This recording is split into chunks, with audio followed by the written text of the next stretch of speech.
شباب، بزفلكم بشرة بالنسبة لعلاج السكري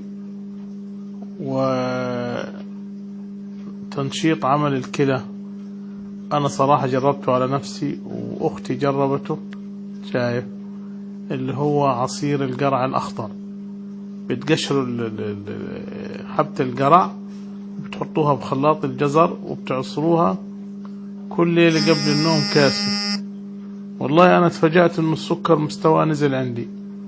وأختي أم حسام كانت عندها الكلى متوقفة وكانت تغسل كلى إلها فترة، والله بعديها بطلت تغسل كلى، وبعدين إلها حوالي الآن شهر بطلت تاخذ إبر أنسولين. وأنا الآن بجربه في نفسي في البداية، لكن أنا اليوم فحصت قبل الأكل كان السكر 123 وبعد الأكل 177. عادة بيطلع فوق 200 و250 وأحيانا فوق 300 بعد الأكل. وانتم مش خسرين اشي، جربوا.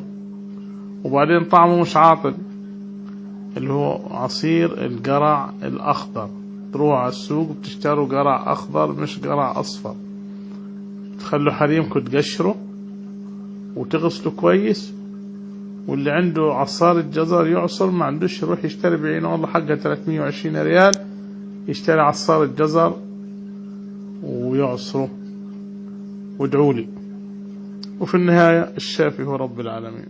الله يعطيكم العافية شباب.